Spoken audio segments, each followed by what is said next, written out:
Okay, thank you all for joining today for our webinar. Today we'll discuss how to motivate your company to embrace optimal data protection strategies. First, let me tell you a little bit about our guests. Ground Labs enables organizations to discover and remediate all of their data across multiple types and locations, on servers, on desktops, and in the cloud. Ground Labs takes the guesswork out of compliance. If you would like to learn more, you can visit groundlabs.com. Now let's talk about Seclore. Seclore protects and controls digital assets to help enterprise close their data and security gap to prevent data theft, track data use, and simplify compliance. Their data-centric approach to security ensures that only authorized individuals have access to sensitive digital assets inside and outside of their organization. RSI Security is a premier managed IT security and compliance advisory service provider. We have professionals for all cybersecurity and compliance needs, from data privacy to PCI, healthcare data compliance, cyber defense, penetration testing, federal programs, and more. These are just some of the services we specialize in as a full suite cybersecurity solution provider. We work with some of the world's leading companies, institutions, and governments to ensure the safety of their information and their compliance with applicable regulations. Now, I'll introduce you to our panelists. We'll start by introducing Stephen. Stephen is a co-founder of Ground Labs. As the company's chief evangelist, he leads its worldwide product development, sales and marketing, and business operations, and continues to be instrumental in extending Ground Labs' presence with enterprise customers. Stephen has a deep security domain expertise with a focus on electronic payments and data security compliance. Next, we have Keith. Keith has been a cybersecurity professional for 22 plus years. He worked on every aspect of enterprise cybersecurity programs as a practitioner, a consultant, and as an executive of multiple product companies. His focus is currently centered on practical data-centric security and enabling enterprises to protect and track sensitive data wherever it needs to be used. Peter is part of the RSI security team. He is a skilled and experienced PCI DSS auditor, certified information systems security professional, certified auditor with over 14 years of leadership experience, management, and information technology experience. Peter's professional responsibilities include projects and project management, compliance audits, assessments, and security consulting. Mohan is also part of the RSI security team and has over 15 years of experience in information technology, infrastructure, management, and cybersecurity. He's worked in the banking, healthcare, and energy sectors. Mohan is both an authorized high-trust CSF assessor and a PCI DSF qualified security assessor. Before we dive into the content, I would like to go over a few FAQs. First, any questions that you have throughout the presentation, please use the Q&A feature at the bottom of your screen. Be sure to use the Q&A button to submit all your questions throughout. Also, you will receive a copy of the presentation, a CPE certificate, and a recording via email tomorrow, so keep an eye out for that. All right, so in today's webinar, we will discuss 4 main topics: understanding data discovery, best practices for data discovery with an emphasis on data security and digital rights document management, and success stories. Before I pass it over to Stephen with Ground Labs to discuss understanding data discovery, we want to start with a poll question for the audience. Do you believe you know where all your data is stored? Choose the option that best fits your organization. You'll see that poll. Everybody can start to answer. We have the answers of yes, no, and unsure.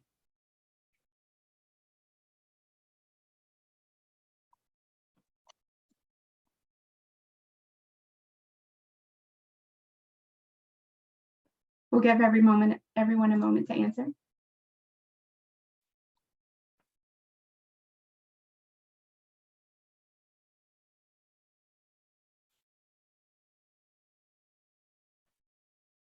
All right, we see those results pouring in. Thank you.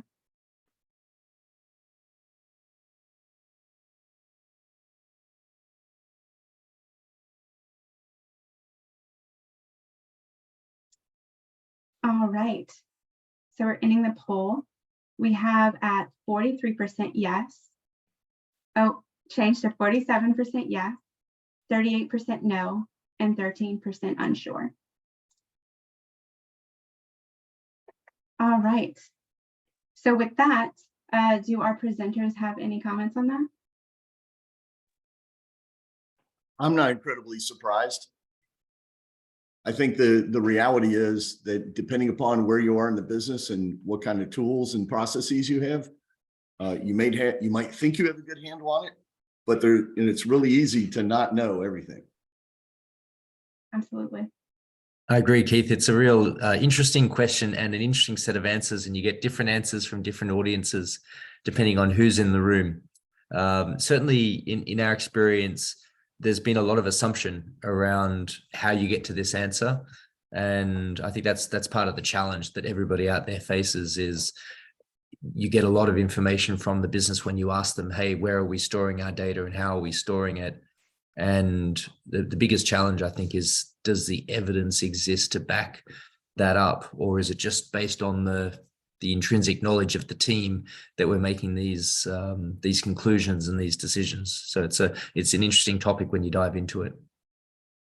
Absolutely, Stephen. And thank you for that, Keith. So with that, we will hand it over to Stephen to discuss an era of data breach. Thank you very much, Angela. Look, good afternoon, everybody. It's wonderful to have you all here. And we're just going to talk briefly on data and data security and data discovery in the first part of this presentation. And, obviously kicking off with what many of us are very used to. I think, it is definitely the era of the data breach, so much so that I think everybody, even the general public, have become desensitized to hearing about another data breach that's happened.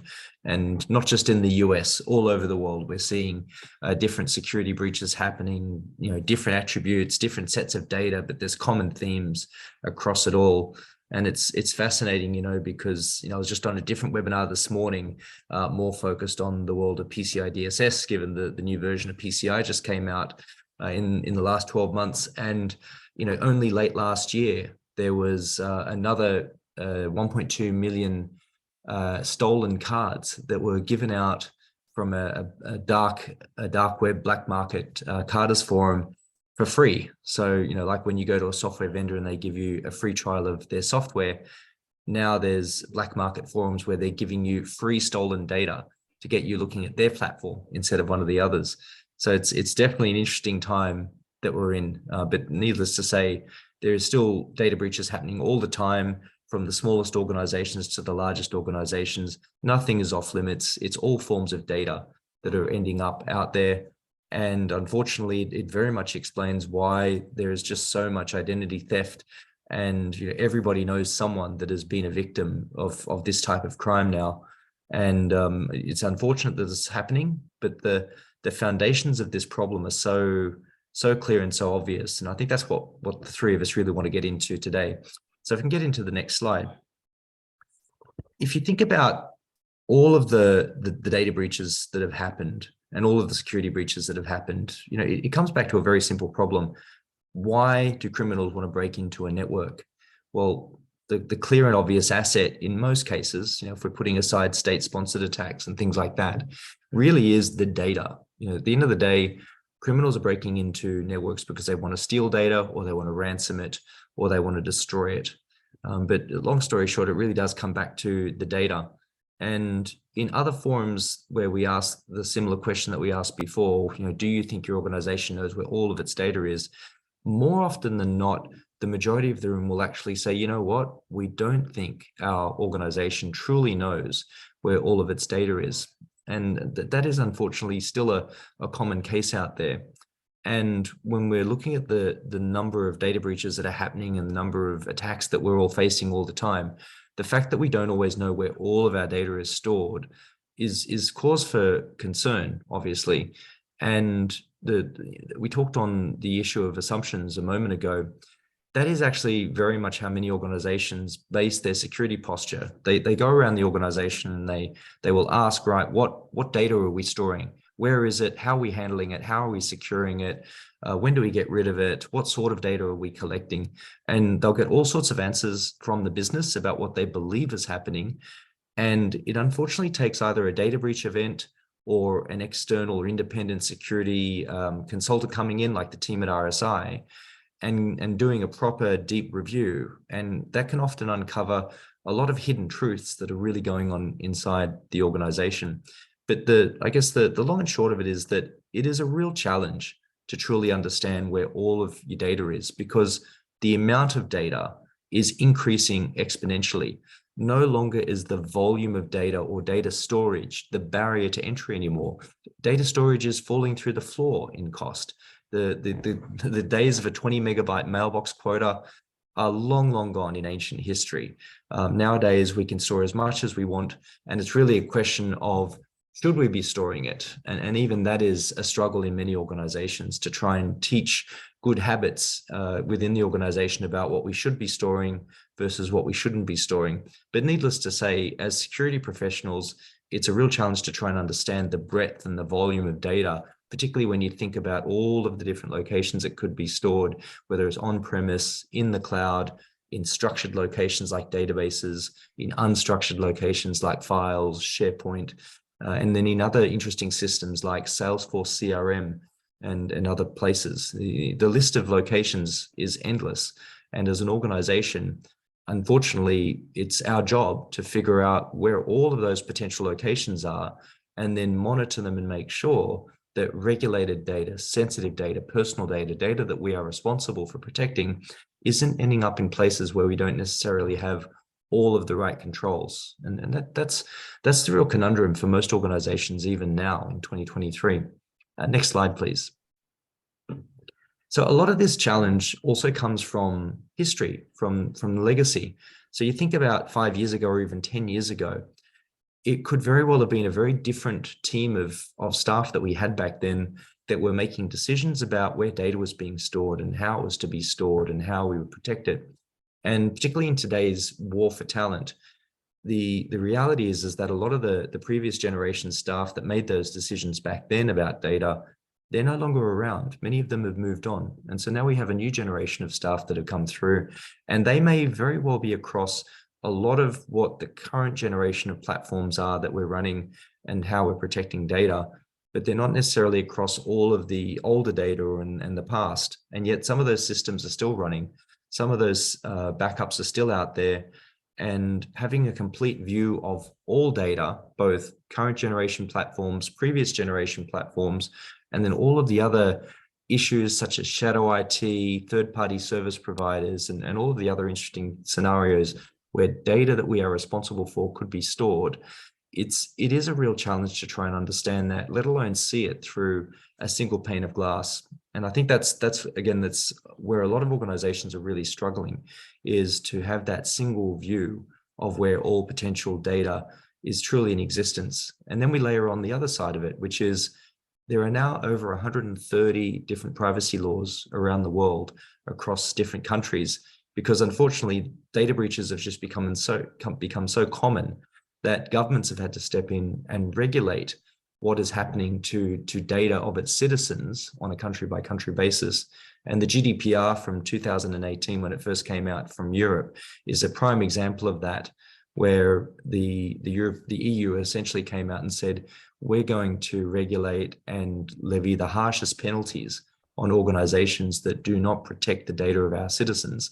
And we're going to try and enforce that globally, so that if you're an external business from outside the EU, but you are storing or processing information of EU citizens, you are responsible for making sure that data is secure, and we will hold you accountable to that. So it's a really interesting time from a cybersecurity professional standpoint, where we're protecting the systems that are storing this data, and it's no longer about protecting the perimeters and just making sure the network and the applications themselves are secure, but actually understanding the underlying data and making sure that security is implemented almost down to a record layer.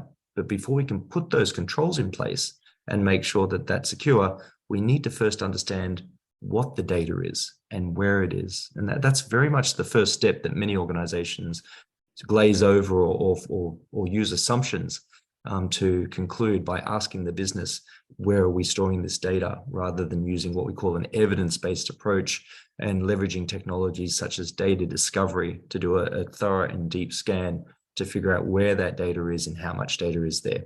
Next slide, please. So Keith, I think you've got a few thoughts to layer on to all of this as well from your background and experience over there at Seclore, right?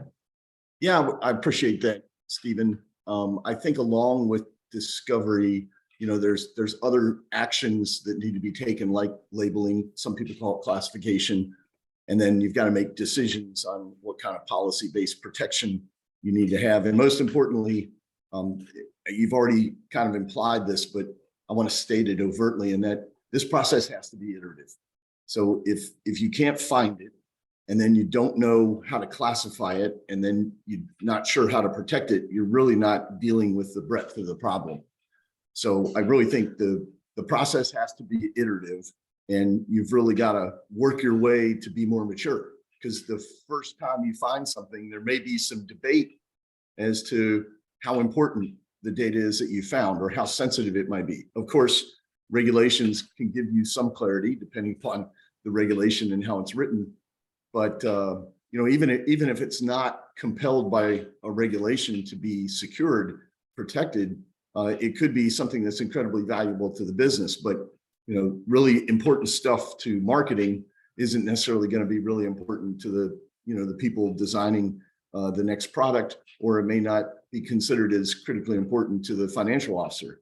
So you've got to appreciate that when you label or classify things, that there's going to be different stakeholders that have different levels of importance around that sensitive data. So that's what I would add, Stephen. Yeah, I couldn't agree more, Keith. There are multiple stages to this journey. And I think a lot of people see data discovery as the first step that you can just do once. And then once you've done that, then we just move on and move to securing the data, and then we're done. And, I often liken that to saying, well, that's just like cleaning your house once and then assuming the dirt doesn't come back. And when in reality, every single day, we are creating more data, new data is coming into existence. And if we don't have that repeated, continuous monitoring processes in place, then we can very well end up right back where we started 5 years from now, where all the bad things that happen today that we're not monitoring for will build up and create a whole new risk. And again, if we're not detecting it, then we're unable to put the right controls around it. Stephen, I agree with that 100%. We in the business of protecting the data can see the value and the benefits of trying to understand data discovery. Many of the assessments that we do for PII compliance or any other frameworks that require compliance start out with the process of identifying the kind of data we have, whether it's intellectual property, whether it's HIPAA data, whether it's PCI credit card data, et cetera. So identifying it, where is it in the system, and classifying it so you know what security framework is applicable to that, so that you understand how you have to be able to secure that data and meet the regulatory requirements. Also classifying it in the sense of, what is the data retention? What business processes does it support? As you mentioned with GDPR says you can only collect the data that's absolutely necessary to support that business process and nothing more. And you have to assign retention periods to it. And you have to make sure that those retention periods are followed. So identifying it and classifying it are very key to that assessment effort. But then the governance part comes in. And that's really taking, once you've classified it, applying the appropriate security frameworks, whether it's HIPAA or a PCI DSS, or if it's government data, maybe it's CMMC, or it's just intellectual property and you want to apply general security controls like Center for Internet Security or NIST or ISO. That whole aspect of, once you understand what you have, then you can apply the right controls to it to make sure you're in compliance and set up an ongoing process for the continued governance of that data. And that's why I think that both where the discovery and then the classification come into to making all that come together. Yeah, absolutely, Peter. I couldn't agree more. It is a multi-step journey, and it is a journey that just then continues almost in an infinite loop. And if you stop any part of that journey, then the whole journey comes unstuck, and you end up having to go back to the beginning again and start again from scratch if you don't keep it up. And you know, I know from your experience, there are just so many organizations that at some point in their journey, whether it's due to change of staff or change in processes, and they just get stuck, and it's really hard to continue again. And often a lot of rework needs to be done if you don't keep it up and keep on top of it.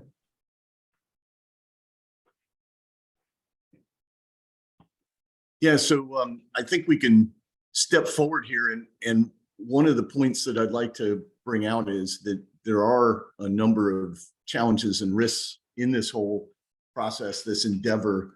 And I stated it a moment ago, I think one of the big risks is taking a sequential approach to it and then not coming back. It's got to be iterative and across the business. Now, you may not do the same thing everywhere because not all parts of the business are going to deal with highly sensitive data, but you've got to build in a methodology that allows each of the data assets to be considered where they're used in the business. So part of that discovery process could be not just where it's stored and things like that, but who's actually doing what with it. Along that leads to the whole idea of labeling and classification. And you got to appreciate that that's going to change over time. So let's say something's highly sensitive for a new marketing campaign or a new product design, or your financial reporting if you're a public company, and that's going to remain highly confidential until you release it, and then it's going to step down in terms of its level of sensitivity. So that's what I mean by, there's a time aspect to this analysis and the process and methodology you need to take. So designing in that repeatable approach needs to also then consider how you monitor who's doing what with the data. So if you've found it and you know what people are doing with it, you know how sensitive it is at that moment in time, and then maybe for several months, you've got to be able to monitor this. So it's very much a trust but verify process and method that I would recommend. What Ronald Reagan used to talk about with regard to some of the geopolitics in the world, but that monitoring needs to consider that you're not looking just inside your business, because many times your business is in partnership with third parties. So I'll go back to the marketing example. Almost no marketing team does everything by themselves. If they're working on a sensitive campaign, then there's going to be designers and writers and other third parties that are under contract, and they might have a confidentiality term in that contract. But the question is, how do you know they're not actually trying to do something inappropriate, such as taking something that's highly sensitive that they received from your corporation and then copying it? And if they copy it, for all intents and purposes, they've stolen it. So you've really got to have that monitoring go with the data, with that file, so to speak, and make sure that you've got a way to understand the actual in use of that sensitive data. So that can be complex, and it leads to probably the fourth point I'd make, and that is user experience is critical and it can't be ignored. So you don't want this to be an overbearing, overseeing, cumbersome effort. You really want the controls and the monitoring and all of this to be as seamless in terms of supporting what the business process really is. So you guys have any thoughts to add to that? No, but I'll speak to this slide. So, as I mentioned earlier, and it's come up a couple of times, there's obviously serious drivers to compliance here. There are a number of different, whether it's GDPR for the EU, whether it's CCPA for California, or in any of the other states that are now enacting privacy laws. There's still HIPAA as well for health-related data. CMMC if you're doing business with the government. All these different regulatory and frameworks associated with these regulations for compliance to protect, not only what's out there, but also the intellectual property. Intellectual property doesn't have necessarily a legal, but it has a commercial ramification if that's breached. And so it's important to understand when you do this discovery and you do classify it, what are the different regulatory and frameworks associated with those regulations that apply to protecting that data. And so that's part of what we do during our assessment phase, is we use the tools of Ground Lamps and Seclore to understand that, and then to help apply the appropriate security frameworks to make sure that at the end of the assessment, you're not going to be faced with fines for non-compliance.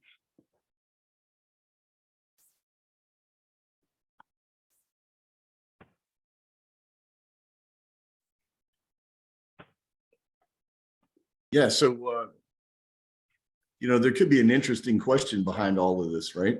Maybe we should ask the next poll. So how often?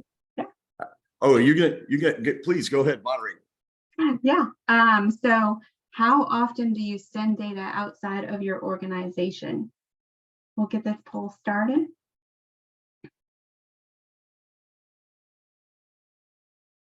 Sometimes, regularly, or not often. We'll give everyone a moment to respond.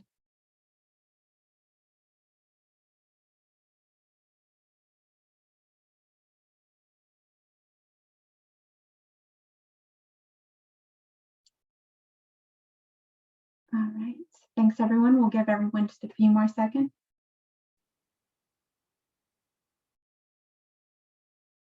All right.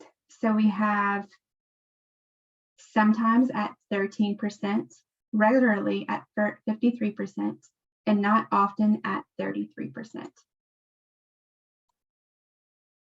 I'm surprised at that 1/3 saying not often.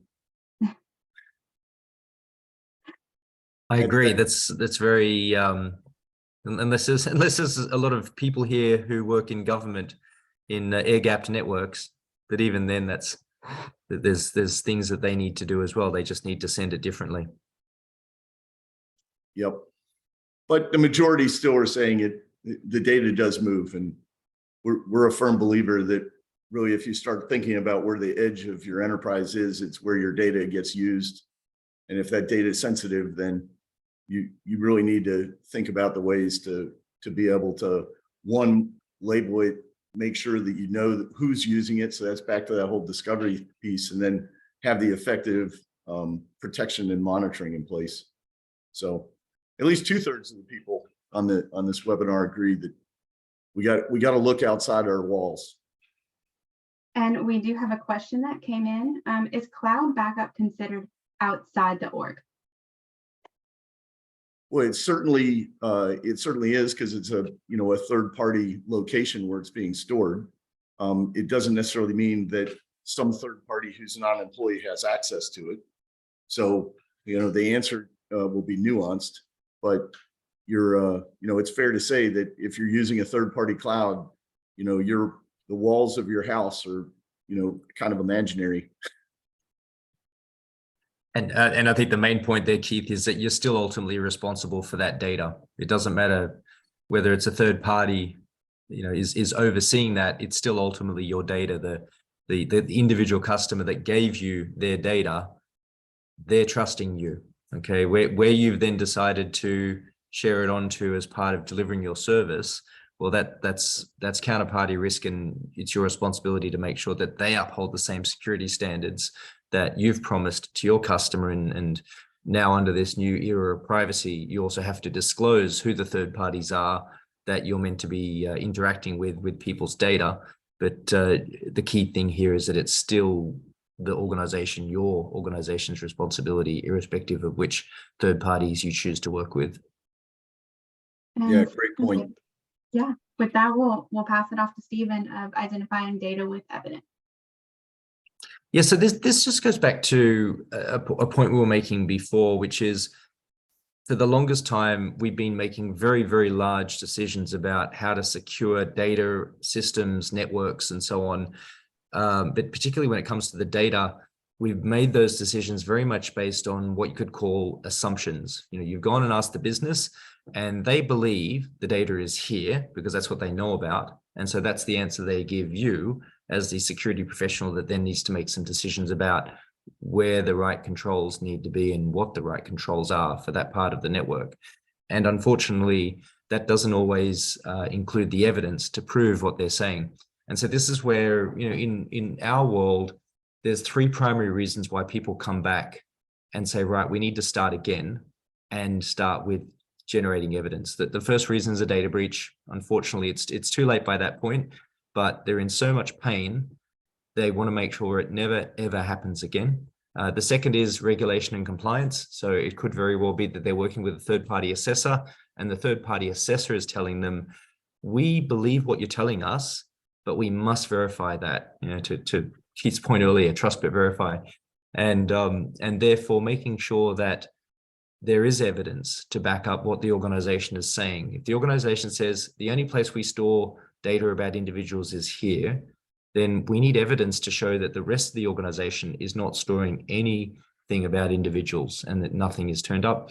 And then the last one could be a change of guard. So a new CISO, a new head of security, they've just come into the business, they've just inherited the risk. They're now responsible for protecting all of the data, and they want evidence to prove where the data is, but more importantly, where the data is not. And so this is what we talk about when we say the word evidence. It's making sure that if we're going to say that this system or this set of systems over here is not storing data that's regulated, then we need the evidence to back that up. And the most straightforward way to do that is usually by running a data discovery process. Doesn't matter whether it's a cloud storage repository, a database, or whatever it is. And so this is what we talk about when we say evidence-based discovery, is actually going ahead and not just asking the owner of that platform or that data, hey, where are we storing, you know, information about individuals, but do we have evidence to back up everything we're saying?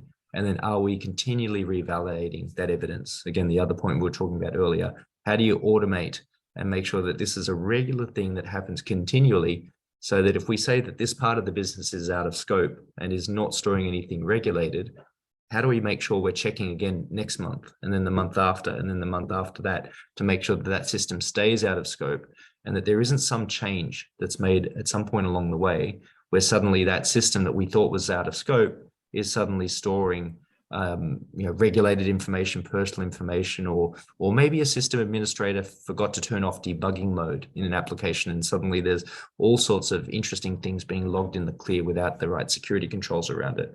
This is what we're talking about when we say leave no stone unturned and make sure we look at everything and generate evidence continually. All right. So, thank you, Steve, and Keith and Peter. You know, so far, just a quick summary. You know, we addressed the need for discovery, you know, evidence-based discovery and risk management, and the need for meeting compliance and everything. So, you know, taking a step back, we're talking so much about data now. What do we do with it, and how do we manage it? You know, how do we make sure that it is secure in a way it should be secure?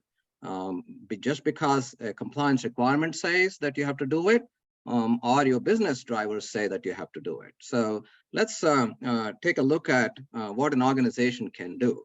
So from a framework point of view, you know, every organization, yes, they have to do perform the discovery and the classification, and then, you know, classification itself tells you what is important and what is not important, or, you know, what's public, what's private, what is sensitive, and so on. And that's exactly what classification is.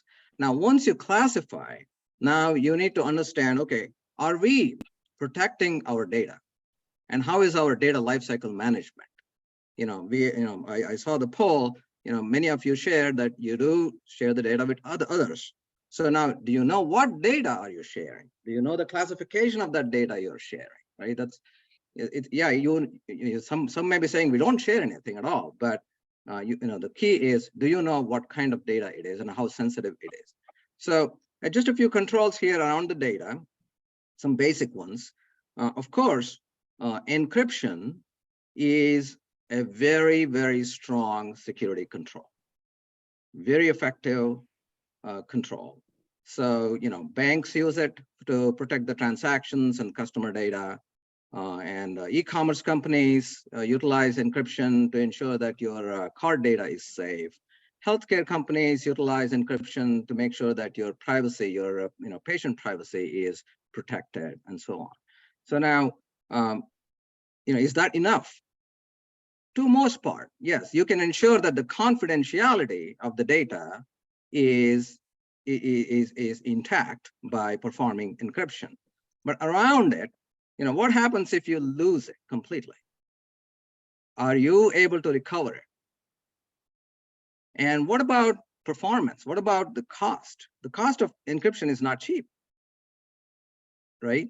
So you got to take into understanding what the needs are and what the necessities of using the encryption. There are workarounds around it. So, for example, data masking. Data masking is not as expensive as encryption, and it is some kind of some so effective in protecting the data, but it's not really protecting the data. So usually data masking is not utilized in most production environments. So for example, let's say developers are developing software applications, or researchers are doing anonymized research, and for them, data availability is more important, but not all data is important. Some of the data is important, right? So in that case, what you can do is you can mask portions of data and release the portions of the data only what's needed to do the business function, such as anonymized research. Even sharing it with third parties. Do you have to share all data? No, just maybe part of the data that they need to process. So that's where the data masking comes into picture. But data masking is maybe a little less expensive, but not really as effective as encryption. Encryption, you can apply it when you store it and when you transmit it, and so make sure that you have access controls around it. And talking about access controls, the key is, there are various ways of doing it. Number one, how many? I can do another poll here, but I don't have the question on this the slide. How many of you utilize only password and username? Do you think it is safe? We can utilize Q&A for that if anybody wants to pop their answers in. Anyway, the point I'm trying to make is, without multi-factor authentication today, your data is not safe. Username and passwords are not secure at all. They can be easily guessed. Credentials can be lost. Credentials can be stolen. And without multi-factor authentication, your data is not safe. So that's a key control, multi-factor authentication. Make sure that all your data is accessed using multi-factor authentication. So authentication is a key access control. And classification helps you to understand, okay, who should have access to the data and why they should have access to the data. How much access should they have? This is least privileged access, permissions, access controls, and role-based access. So they all come into picture. So does the business function necessitate the need to access this data? So that's another effective access control. And access controls can happen at various levels: at the system level, at the software level, at the network level. At the network level, you have firewalls protecting your data with network access controls, and so on. So there are various layers of environments that can take an access control. So I can go on and on and on how you can secure the data. So let's move on here. I guess, actually, I was going to pass to Keith. Yeah, one thing I was going to add is you can also use Seclore to protect it all the way down to the file. So everything you said there in terms of encrypting and then having specific access controls, all of that can be driven by policy applied to a file so that file is protected no matter where it goes. And the other cool thing is you got to be able to track who's actually doing what. So if you've got access controls down to inhibiting who can print it or who can share it, right, you're going to know what's going on. So that's one of the really cool things about secloring a file. So not only did we name the company with a noun, we use it as a verb. That's a great solution, particularly when it comes to digital rights management, checking the licensing, checking the access, ensuring that, the unauthorized access is not taking place. So I think that level of protecting the data to the wire is very effective. It's a great solution. Yeah, so I mean, I said this earlier, the trust but verify thing. I want to reinforce that this process should never end, because if you actually start getting insight as to how sensitive data is being used, even if you shared it outside your business with a partner, the question becomes the people that you trust. So let's call them the insider of the business. It doesn't mean they're an employee, but they're just a trusted party working in your business. What are they actually doing? Because they might act incredibly normal for weeks or months on end, but life changes, people have different pressures. Who knows what causes folks to do things that are against policy or against your control, or that will be self-serving to that individual. And all of a sudden, somebody who's a trusted insider might be that quote unquote threat. So the question is, you got to be able to monitor what's going on. So that to me, usage tracking is a way that you can measure and figure out what normal is, and then how your risk is changing. It's a very dynamic situation, and I'm echoing stuff that Stephen said earlier. You've got to be able to do this iteratively, and so I'm a firm believer in that whole monitoring and then analysis, because you might actually end up deciding you got to adjust your control. How's the policy need to evolve? And you take that scenario where, if I had an important thing I was working on, maybe it's a marketing campaign, maybe it's a product, and once I announce it, it's a little less important. So, that classification changes, and therefore my policy of control should probably change as well. So I think we have a question for Seclore. Does Seclore have an end user behavior element? Well, it's, I'll say yes and no. To me, figuring out what the behavior of the end user is really going to come from analyzing that usage data. So if you don't have insight as to what people are doing, it's hard to figure out what their behavior is. Now, if you're getting that data, then the question is, and this is a great thing that RSI can bring to you, is the methodology of how do you determine what's acceptable. Maybe you label it that's normal or it's unrisky kind of behavior and activity. And then what are the actions that you're concerned about? Because as soon as those actions start occurring, let's say somebody's inappropriately tried to share a file and you've been notified because the person who received it, the file's encrypted and they aren't on the access control list, so they can't open it. They may have received it, but you got to know it went somewhere else. And so what's your incident response? What's your reaction as a business to that sensitive data moving and going somewhere that you said by policy and control you didn't want it to be? So one, you've got to be able to put some context, and that is a company by company, almost department by department set of decisions. How are we going to react when we find something that we in the business have decided, or we in department A versus department B, that we've decided is inappropriate?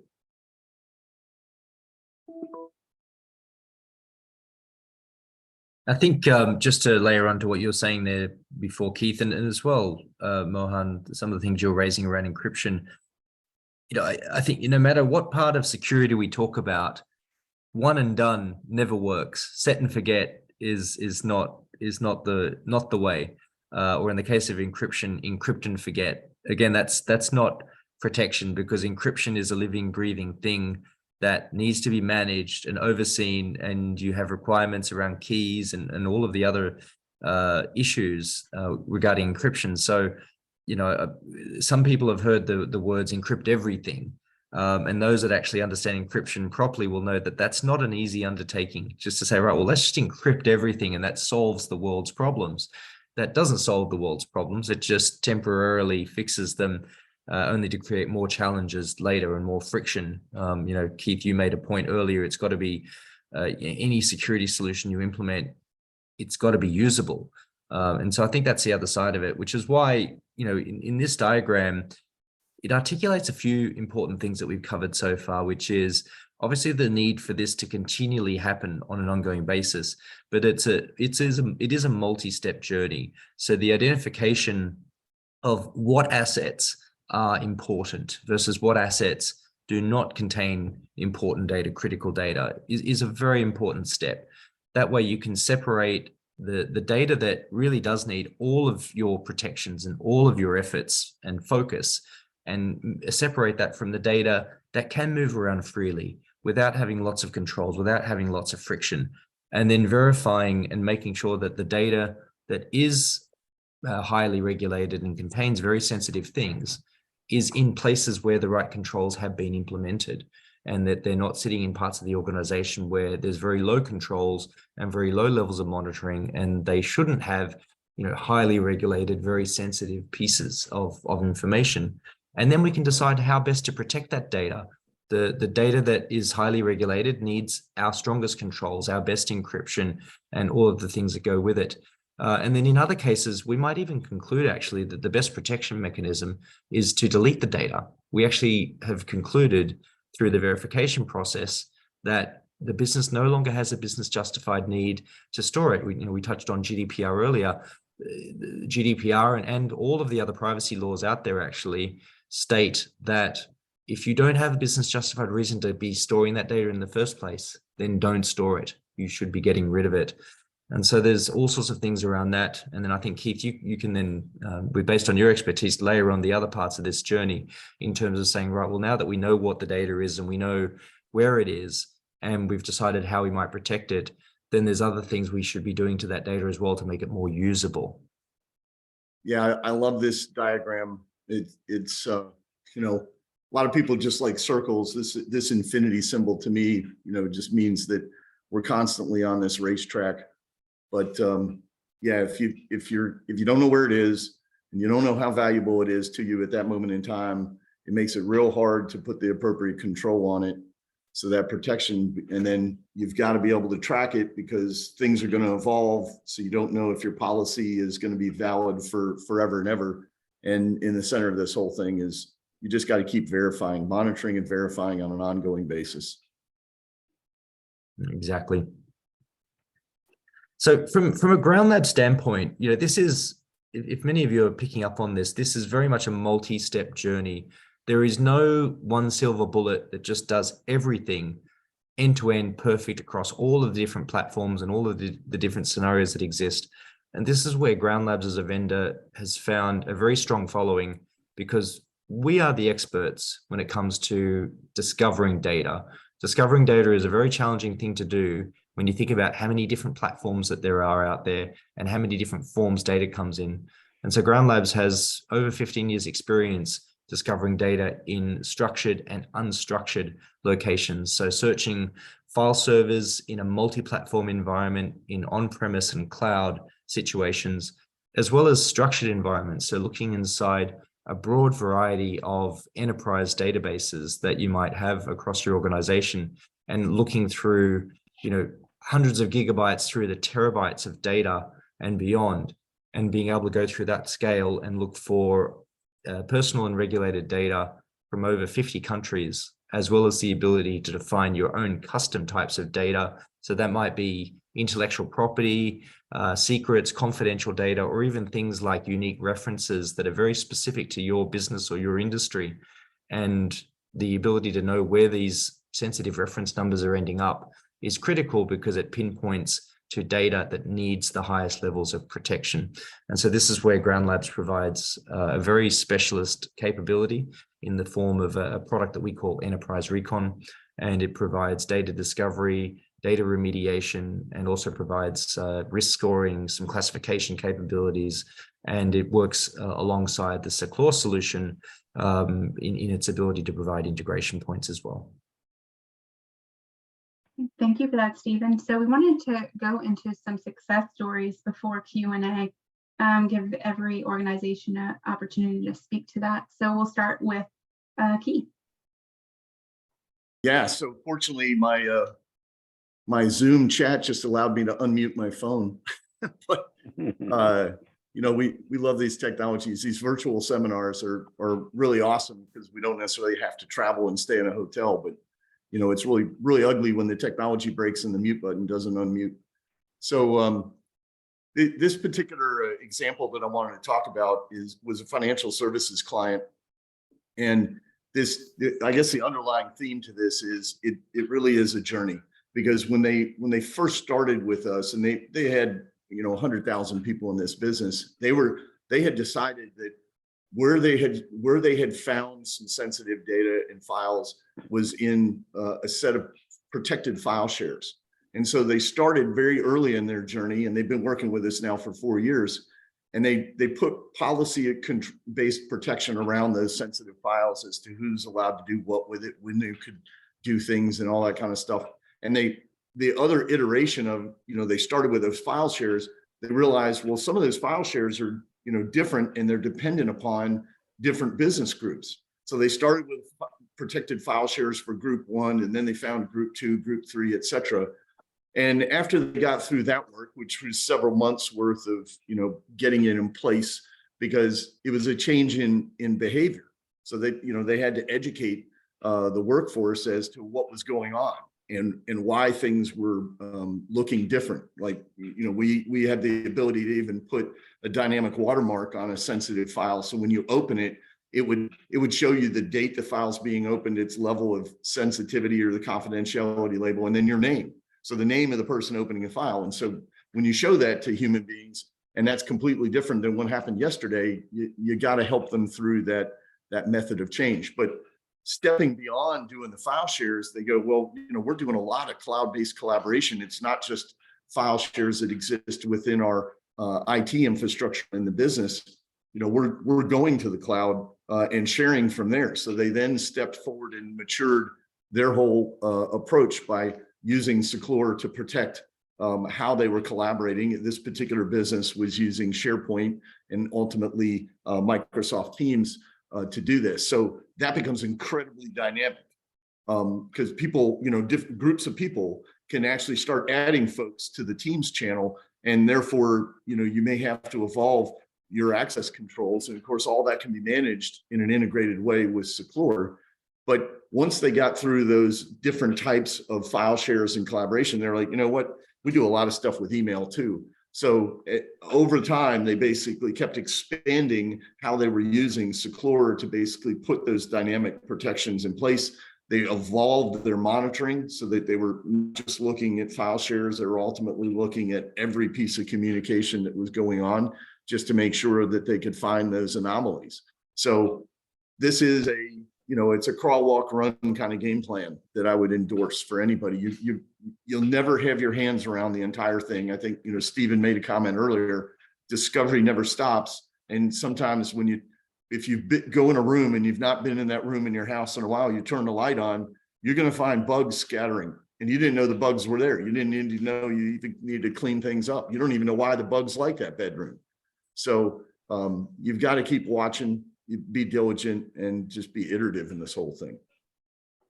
Appreciate the bug analogy. Stephen, we'll hand it over to you for the next success story. Sure. Look, there's a lot of hidden skeletons in the closets out there inside every organization when it comes to data.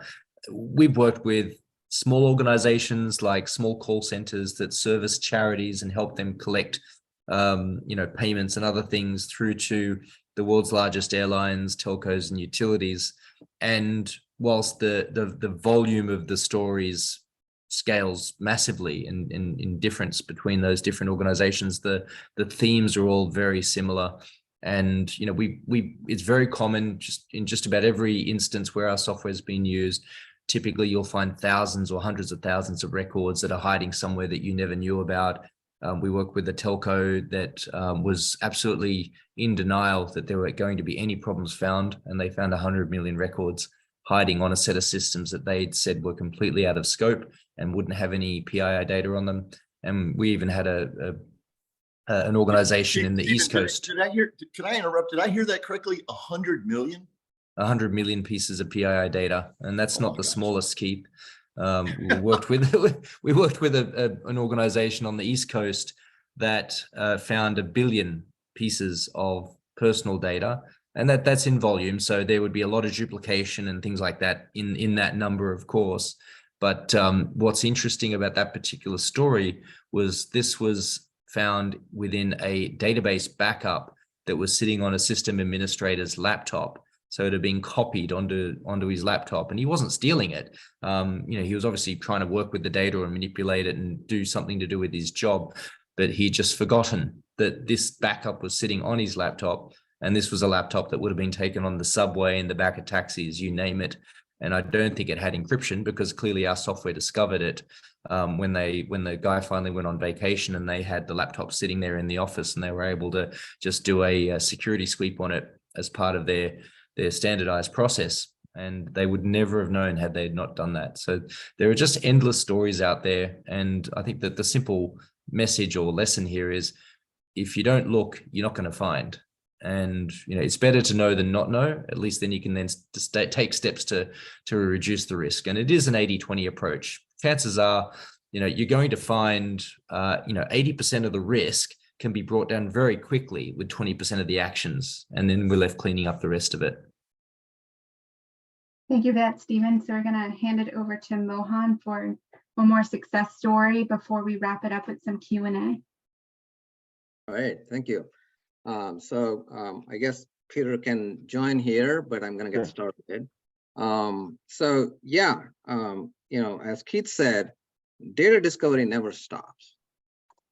And evidence-based data discovery is so important. So from an assessment organization, as security subject matter experts and compliance subject matter experts, we always start with, go to an organization and say, okay, what is the scope of your assessment? And the organizations, they say, oh, we just have one network, a couple of computers, and that's it. And then, we go after that and we see, okay, are you doing everything that you're supposed to do? Are you doing everything that your policies say that you're doing? We check it, we validate it. But the true accountability and responsibility of data security is on you, on the organizations. If you don't know where your data is, your scope is wrong. Your assessments are wrong. You are basically complacent, thinking that the data is secure at your organization. So that is where data discovery and data risk management is so important. So just a few examples here. When we do the assessments, our customers in various industries, higher education, payment card industry, logistics, healthcare, and defense industrial base, they all have various kinds of data that's important to them. For example, in the case of higher education, it's FERPA and financial records. In the case of payment card industry, it's the PCI, the card data, sensitive data, and so on. So what we find usually is our customers identify how challenging it is and how important it is to discover and classify data.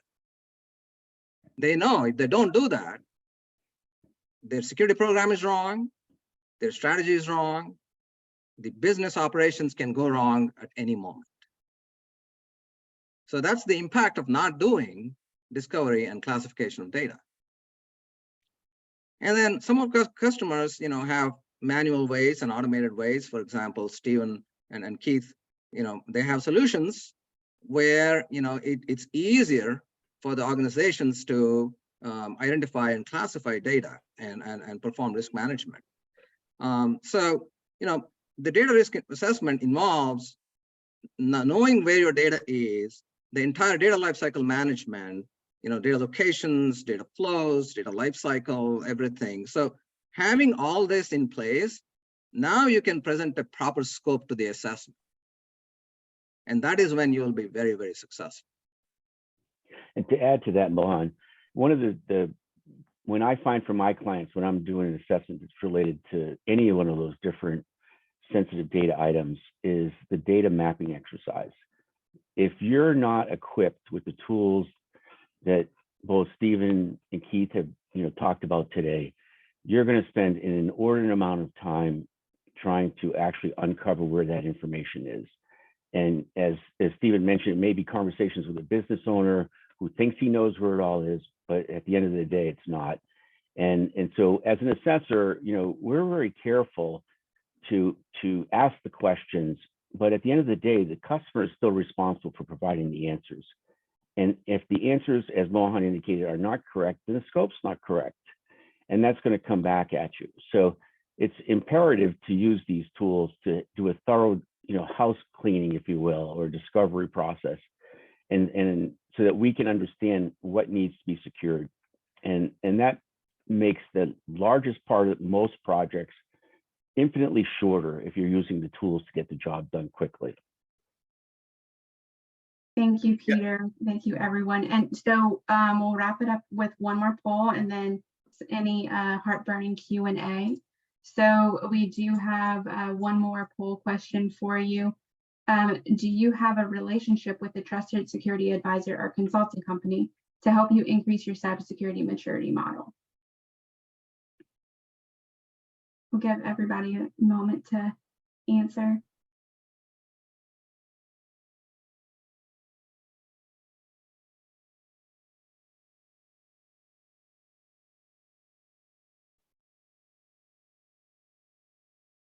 All right, just a few more seconds.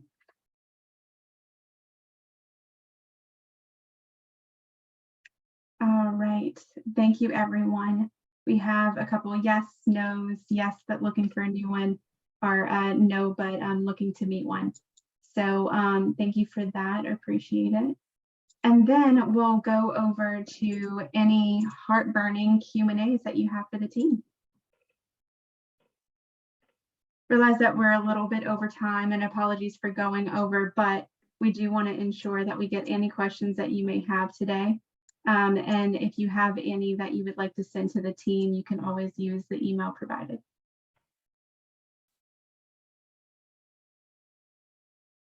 We did have something interesting come in from Thomas while we were chatting, which was not a question, but wording is essential in the larger discussion. He suspects that some don't interpret send in the same way that others do. So that's a very important piece of information to consider whenever you're looking at the data that you have that you're sending or not sending over. So, well, Angela, that's a great point, because in this day and age, with collaboration, sometimes you're just putting it one place and then it's shared. So did I really send it? No, I didn't send it. Right? I just put it someplace that somebody else could pull it from. Right. And so we do have a question. What CMMC controls do you see your customers using today? There's a lot of different controls depending upon what kind of data that they're actually having. If it's engineering drawings, there's a higher level of standard for that. And so CMMC has very prescriptive security controls depending upon what kind of data it is. And as Mohan mentioned earlier, obviously encryption is a basic one, but access control, accountability, where is it going, who's using it, et cetera. So the framework dictates it based on the classification of the data. Hey, Peter, I know there's a new CMMC that I think comes into effect in May, right? CMMC 2? Yes, that's correct. Right. They did collapse the number of levels that had been previously suggested. And so, yes, that is coming into play. Mohan, can you speak to that anymore? We have a clarification from the group.